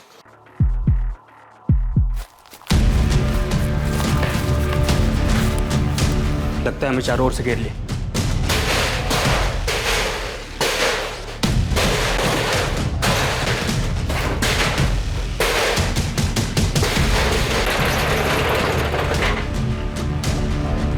क्या नंदू मारा गया? किसने मारा सर? और रघु कहाँ है? रघु फरार हो गया, ये पंजा गैंग का ही काम लगता है। सर नंदू तो मारा गया, लेकिन बादल और मोहित के केस को सॉल्व करने के लिए रघु का जिंदा पकड़ा जाना बहुत जरूरी है। सर आपने गायत्री लॉज में जो छापा मारा था रघु और नंदू को पकड़ने के लिए, वहाँ आपको जो सीसीटीवी मिला है उसके फुटेज को स्कैन करना पड़ेगा, शायद उससे हमें कोई लीड मिल जाए। पहले भी फुटेज आ गए। नंदू और रघु 10 दिन से गायत्री लॉज में रह रहे थे। काफी सारे फुटेज मैं भिजवाता हूँ।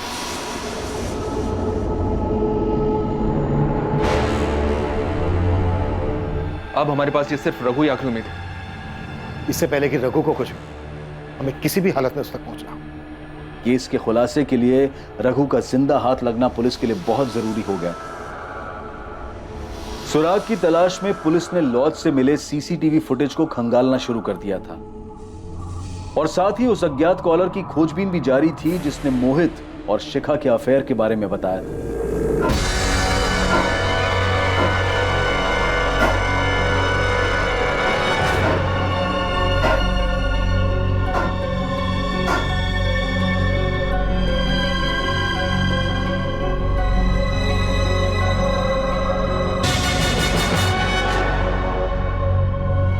केस से जुड़े सभी संदिग्धों पर कड़ी नजर रखी जा रही थी। सर भोपाल के गायत्री लॉज में जहाँ रघु और नंदू रुके थे उसके सीसीटीवी फुटेज में एक अजीब बात नजर आ रही है। ये देखिए,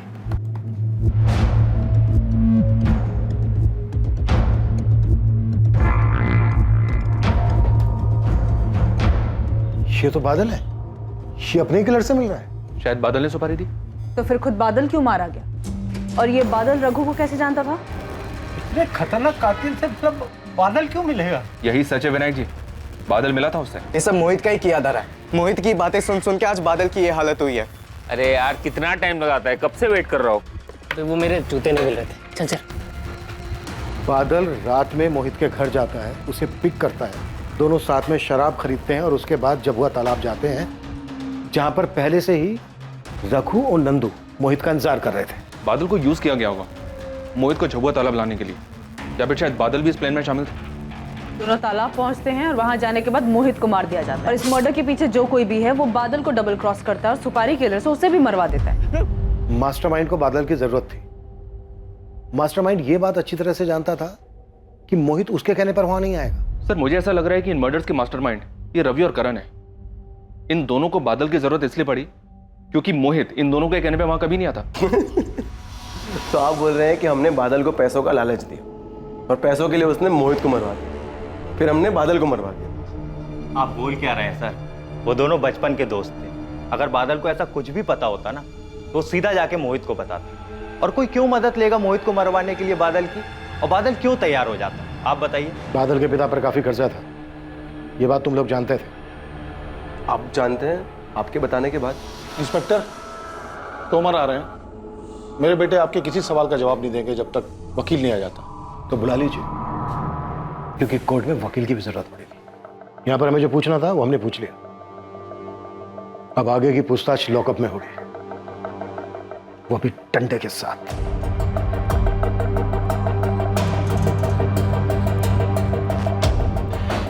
मुझे रवि और करण के हर मोमेंट की इंफॉर्मेशन चाहिए जाता हूं। जरूरत पड़े तो और आदमियों को भी लगा दो काम पर, और अर्जेंट में दोनों के कॉल रिकॉर्ड्स में निकलवाओ। पल्लवी, रघु पर क्या अपडेट है? सर मेरी भोपाल पुलिस से बात हुई है, वो लोग काम पे लगे हुए हैं। मैं भी बात करता हूं उनसे। हमें किसी भी कीमत पर ये रघु चाहिए।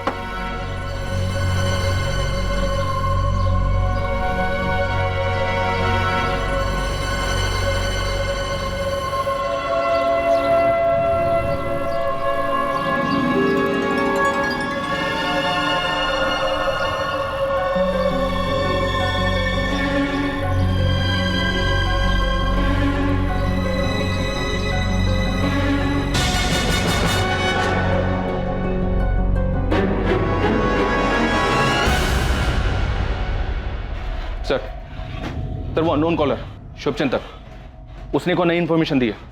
उसके मुताबिक मोहित का बादल की गर्लफ्रेंड प्रीति से भी अफेयर था। पक्का ही रवि और करण का ही काम है। ये लोग गोल गोल घुमा रहे हैं हमें ताकि हमारा इन पे से ध्यान हट जाए। सर फोन पर तो ऐसा लगा नहीं कि इन तीनों में से किसी ने कॉल किया हो, पर कॉलर जो कोई भी हो, उसकी मोहित और शिखा वाली बात तो सच निकली, जो किसी को पता नहीं थी। और चांसेस है कि मोहित और प्रीति वाली बात भी सच हो, शायद इसलिए बादल रघु से मिला हो। फिर बादल क्यों मारा गया? मोहित और प्रीति के अफेयर की वजह से? ये सरासर झूठ है मैडम। मेरा मोहित के साथ कोई अफेयर नहीं है। मैं तो मुश्किल से उससे 2 या 3 बार मिली थी। तो फिर बादल सुपारी किलर से मिला क्यों था? 6 सितंबर को बादल किलर से मिला और 11 सितंबर को दोनों बादल और मोहित मारे गए। तुम्हारी आखिरी बार बादल से कब बात हुई थी? बादल से मेरी आखिरी बात 7 सितंबर को हुई थी। बस कुछ दिनों की बात है प्रीति, मेरा जुगाड़ चल रहा है। पैसों का बंदोबस्त हो जाए, बाबूजी का कर्जा चुका दूं, फिर हम दोनों भाग चलेंगे। से बादल को कहीं से पैसे मिलने वाले थे, लेकिन कहां से, किससे, ये उसने प्रीति को नहीं बताया था।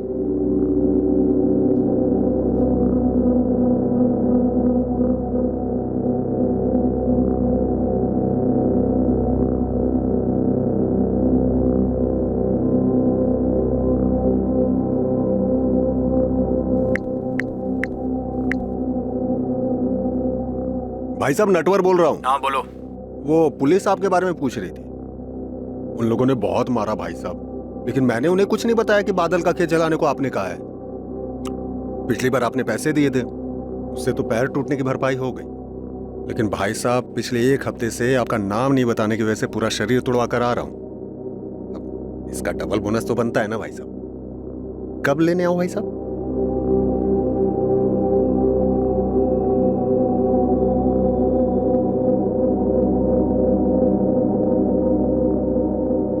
पुलिस अंधेरे में चारों दिशाओं में हाथ पैर मार रही थी, लेकिन कहीं से भी उम्मीद की कोई किरण नजर नहीं आ रही थी। इस केस का सारा दारोमदार एक ऐसे शख्स के बयान पर टिक गया था जो खुद एक पेशेवर अपराधी था, रघु चंदेल। और आखिरकार पुलिस की कोशिशें कामयाब हुई और रघु पुलिस के शिकंजे में आ गया।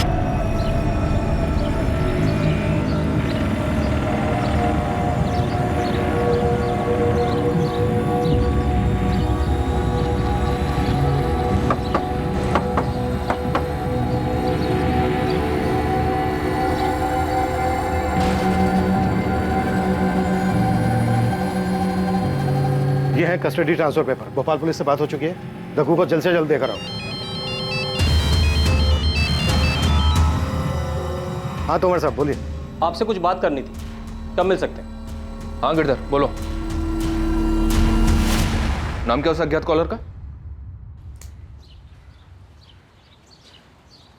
मोहित ने जो कुछ किया उसके लिए मैं माफी मांगता हूँ। मामा जी आपको शर्मिंदा होने की कोई जरूरत नहीं, गलती आपकी नहीं थी।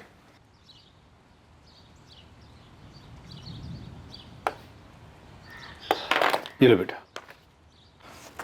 मामा जी आपने सब कुछ सोच समझ लिया है ना?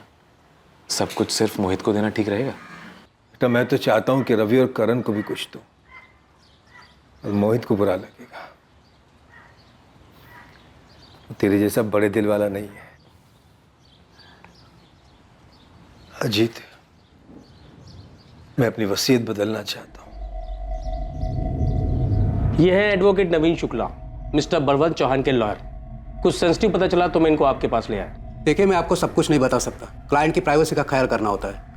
ये मर्डर केस है इसलिए बता रहा हूँ। बलवंत चौहान ने अपनी वसीयत तैयार करके रखी थी जिसमें उन्होंने सब कुछ अपने बेटे मोहित के नाम किया था। दूसरा कोई हिस्सेदार नहीं था, लेकिन उस वसीयत में एक ऐसी कंडीशन है, एक ऐसा क्लॉज है जो आमतौर पर कोई नहीं रखवाता। कैसी कंडीशन, कैसा clause? I am sorry officer, वसीयत की बात है, वो तो आपको बलवंत चौहान से ही पूछना होगा। इंस्पेक्टर, ये लीजिए, ये वसीयत के कागजात है। साफ साफ लिखा है इसमें, सब कुछ मोहित के नाम। वसीयत में तो आपने सब कुछ मोहित के नाम ही लिखवा रखा है। ये क्या बलवंत जी, ये कैसी शर्त है? कैसी शर्त? क्या लिखा है इसमें? पढ़िए। अगर मोहित को कुछ हो जाए तो उसकी मौत के बाद मेरा सब कुछ मेरे बहन के पति कैलाश रघुवंशी के नाम कर दिया जाए। बलवंत जी, ये पेपर आपने खुद तैयार करवाए थे या फिर किसी को कहा था पेपर तैयार करवाने के लिए?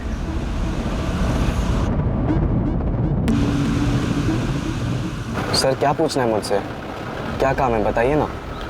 आवाज बदलकर पीसीओ से कॉल करना है। ये मोहित और शिखा को तलाशी है। इन दोनों का कुछ ऐसा रिश्ता है जो दुनिया से छुपा हुआ है।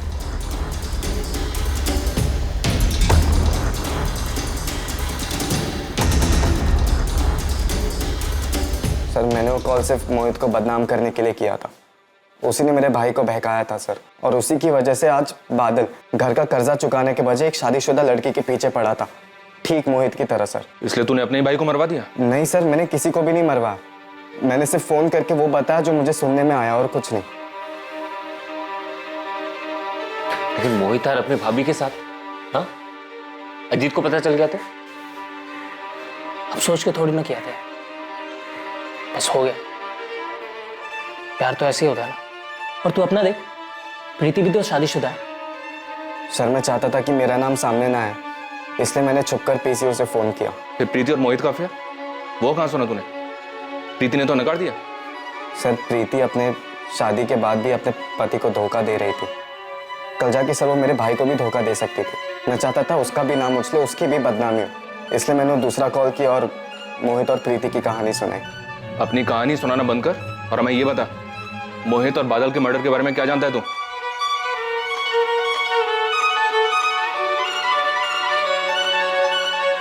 सर वो अज्ञात कॉलर बादल का भाई जय था।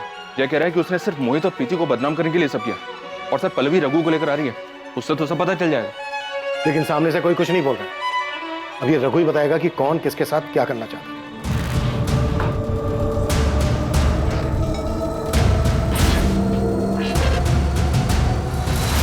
पर अजीत ने वसीयत में ऐसा क्यों लिखवाया? कोई और बात नहीं थी, सिर्फ सेफ्टी के लिए लिखवाया था पापा का नाम। तो फिर ये बात बलवंत जी से क्यों छुपाई? क्योंकि तूने कभी माफ नहीं कर पाया। तू अच्छी तरह से जानता था कि शिखा तुझसे ज्यादा मोहित को पसंद करती थी, और तू देखने के अलावा और कुछ नहीं कर सकता था। कोई पछतावा नहीं था उन दोनों को? हाँ नहीं माफ कर पाया उन्हें मैं। कैसे माफ करता? मेरे मना करने के बाद भी मिलते थे, बार बार मिलते थे। कैसे बर्दाश्त करता? मेरा भाई, मेरी बीवी मेरे ही पीठ में बार बार खंजर घोंप रहे थे, और रही कहीं कसर इस बलवंत मामा ने पूरी कर दी। मुंह से बेटा बेटा बोलते थे, दिल से कभी माना ही नहीं बेटा। बेटा मैं तो चाहता हूं कि रवि और करण को भी कुछ दो, और मोहित को बुरा लगेगा। मामा जी ने सब कुछ मोहित को दे दिया, मेरा जिक्र तक नहीं किया। और वही बेटा मेरी ही बीवी के साथ। सबने मुझे समझ क्या रखा है? सारी कुर्बानियां मैं ही दूं? मेरी मां ने मेरे हिस्से का आधा प्यार मोहित को दे दिया, उसका कोई बोल नहीं। मैंने हमेशा उसे छोटे भाई की तरह संभाला, उसका कुछ नहीं। मोहित को कैसे मारा और बादल रघु तक कैसे पहुंचा? हाँ गुप्ता जी, आपको सारी किस्त मिल जाएगी। अब मुझे कुछ और वक्त चाहिए। हाँ वो क्या है ना, कुछ महीने पहले मेरा खेत जल गया था तो इसलिए। हाँ हाँ मैं करता हूँ। हाँ मैं जल्द से जल्द करता हूँ। हाँ हाँ। क्या हुआ, नहीं माने बैंक वाले? नहीं यार, 5 लाख का कर्जा है ना? हाँ। इतना तो मोहित से मांग सकता है। नहीं, दोस्ती के बीच में पैसा नहीं लाना मुझे। तो मैं एक जुगाड़ बताऊं, 5 लाख कमाने का। कैसा जुगाड़? कल मिल मुझसे। कहाँ? झबुआ तालाब के पास। बोल अब क्या जुगाड़ है? मोहित को जान से मारना है, सब मैं करूंगा, तू बस मेरा साथ दे। क्या बकवास कर रहा है? हाँ? मजाक कर रहा है ना तू? नाटक मत कर। तू अच्छे से जानता है कि मोहित शिखा के साथ क्या कर रहा है। जानता हूं और ये मानता भी हो कि गलत है। मैंने उसे समझाने की कोशिश की। वो नहीं समझने वाला। देख, मेरे पास सिर्फ एक ही रास्ता है। मोहित के मरने के बाद बलवंत मामा की सारी जायदाद मेरी हो जाए। तू बस मेरा साथ दे, मैं तेरा 5 लाख का कर्जा भी उतरवा दूंगा। सोच मत। देख, मैं अपने दोस्त को नहीं मार सकता, ठीक है? और तू भी ये सब मत सोच। नशे में है तू। डर मत, हम लोग नहीं मारेंगे। पेशेवर खूनी आएंगे उसे मारने के लिए। तू बस मोहित को यहाँ ले आ, करेगा मेरा काम? नहीं, मैं ये नहीं कर सकता। अपने दोस्त को मैं धोखा नहीं दे सकता, ठीक है? शुरू में बादल ने मना कर दिया, लेकिन मैं जानता था कि इस दोस्ती को सिर्फ गरीबी ही तोड़ सकती है। मुझे पता था कि बादल सर से लेकर पांव तक कर्जे में डूबा हुआ। उस बारे में बात भी मत करना चाहिए। मैं अपने दोस्त को धोखा नहीं दे सकता। देख, मुझे तो मेरे भाई, पत्नी, सबने धोखा दिया। तो दोस्त क्या चीज है? और कल को अगर तेरा बाप कर्जे में मर गया तो अचार डालेगा दोस्ती का? मोहित सिर्फ अपना फायदा देखता है, तू अपना फायदा देख। चल, 7 लाख दूंगा तुझे। बोल। देख, अब तू सोचने लगा। चल, तेरे लिए 8 लाख। कर्जा चुकाने के बाद भी 3 लाख बचेंगे तेरे पास। सोच के बताना।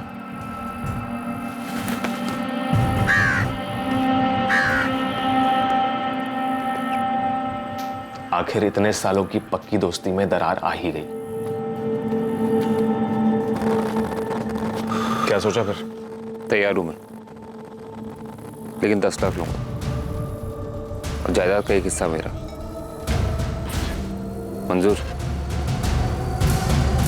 मैंने एडवांस देने के बहाने जानबूझकर बादल को रघु के पास भेजा। अजीत ने बादल को भेजा था, हमें उसी से पैसे मिले थे। ठीक है, निकल अब तू रघु और नंदू जैसे क्रिमिनल्स तक कैसे पहुंचा? कुछ साल पहले हमारे यहाँ एक लड़का काम करता था, वो जानता था नंदू को। फिर 11 तारीख को कैसे मारा? 11 तारीख को मैं दुकान का कुछ सामान लाने के लिए जबलपुर के लिए निकला। प्लान के मुताबिक बादल मोहित को झबुआ तालाब वाले जंगल के पास लाने वाला था।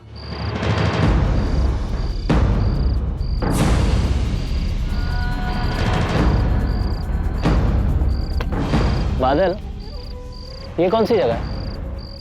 चल तो सही।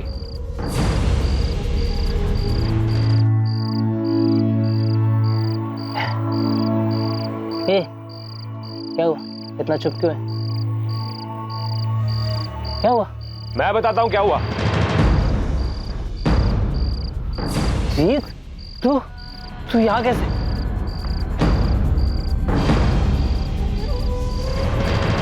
मरवा दिया मैंने मोहित को, अपने धोखेबाज भाई को। रिश्तों की मर्यादा कुचल दी थी उसने। अब उसका मरना जरूरी था। बादल को क्यों मारा? ये क्या कर डाला हमने? हाँ? अरे बाप है ये बाप, अपने भाई जैसे दोस्त को पैसों के लिए मार दिया। कुछ बोल दूंगा, मुझे नहीं चाहिए पैसे, मैं अपना गुनाह कबूल कर लूंगा। मोहित उठना, मोहित, मोहित। लाशों को सोमबाग ले जाना और बादल के फोन से मुझे और जय को कॉल करने का मकसद सिर्फ इन्वेस्टिगेशन को गुमराह करना था। तुझे क्या मिला 2-2 जान लेकर? आप नहीं समझेंगे सर। जिसके साथ धोखा होता है ना, वही समझ सकता है बस। धोखा तो तूने भी दिया है अपनी माँ को। उससे उसके 2 बेटे छीन लिए, एक को मरवा दिया और एक मरने तक जेल में रहेगा। ये धोखा तेरी माँ को जिंदगी भर सताएगा। मेरी परवरिश में कहीं कोई कमी रह गई थी। खुद को दोष मत दे बीना, ये सिर्फ और सिर्फ उनकी गलती है।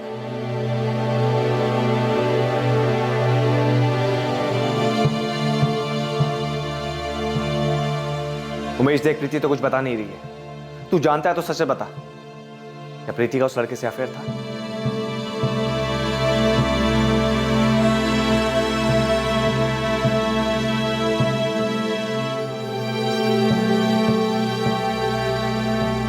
अजीत रघुवंशी और सुपारी किलर रघु चंदेल को इस डबल मर्डर के लिए आईपीसी की धारा 302 के तहत हत्या के जुर्म में अरेस्ट किया गया है। फिलहाल दोनों जुडिशियल कस्टडी में हैं। सभी रिश्ते भरोसे की नींव पर टिके हुए होते हैं, फिर चाहे वो कोई भी रिश्ता क्यों ना हो। लेकिन इस केस की विडंबना यह थी कि यहाँ हर किसी ने अपने चाहने वाले का विश्वास तोड़ा। मोहित ने अजीत की पत्नी शिखा के साथ अफेयर कर विश्वासघात किया। अजीत के गुस्से और दुख को समझा जा सकता है, लेकिन उसने षड्यंत्र रचकर अपने ही ममेरे भाई की हत्या करवाई, जिसे किसी भी एंगल से जायज नहीं ठहराया जा सकता। उसके पास अपनी पत्नी शिखा और ममेरे भाई मोहित से अलग होने और रिश्ते को खत्म करने का विकल्प था, लेकिन अजीत लालची बन गया। उसने मोहित का कत्ल करके जायदाद हथियाने का रास्ता चुना। अपनी इस मंशा को अंजाम देते हुए अजीत ने अपने ही परिवार को तबाह कर दिया। उसने अपनी मां से उनके दोनों बेटों को छीन लिया। कहा जाता है कि हर फसाद की जड़ जर, जोरू या जमीन, इन्हीं तीनों में से कोई एक होती है। लेकिन इसमें दोष जर, जोरू और जमीन का नहीं, बल्कि उस शख्स का होता है जो इन्हें हासिल करने के लिए अपनी इंसानियत खो बैठता है। जज्बात में बहकर, आवेश में आकर जुर्म का रास्ता इख्तियार कर लेना बहुत ही आसान और कमजोर विकल्प है, जो आगे चलकर सिर्फ तकलीफ देता है। अगर आपको पता चले कि आपका जीवन साथी आपको धोखा दे रहा है, तो ऐसे हालात में उस व्यक्ति को नुकसान पहुंचाना या उस रिश्ते को जबरदस्ती खींचना, ये प्रॉब्लम का हल नहीं हो सकता है। ऐसे वक्त में उचित यही है कि इंसान बिना किसी विवाद के उस रिश्ते से अलग हो जाए और जिंदगी में आगे बढ़ने की कोशिश करे। बदला और विश्वासघात कभी किसी का भला नहीं करते। ये एक के बाद एक आने वाली मुसीबतें हैं, जिसका आखिरी अंजाम हमेशा तबाही ही लाता है। गलत काम में की गई कोशिशों से कभी भी सुकून हासिल नहीं किया जा सकता, और ना ही अपने खालीपन और नाकामयाबी के दर्द को दूसरों के बारे में बुरा सोचकर दूर किया जा सकता है। अब मैं अनूप सोनी आपसे विदा लेता हूं। फिर मुलाकात होगी कल रात 11 बजे एक और नए केस के साथ। और याद रखें, क्राइम और आपके बीच में सिर्फ इतना फर्क है कि आप कितने सतर्क हैं। सतर्क रहें, सुरक्षित रहें। जय हिंद। इस तरह के और भी एपिसोड देखने के लिए हमारे चैनल को सब्सक्राइब करें और बेल आइकन दबाना ना भूलें।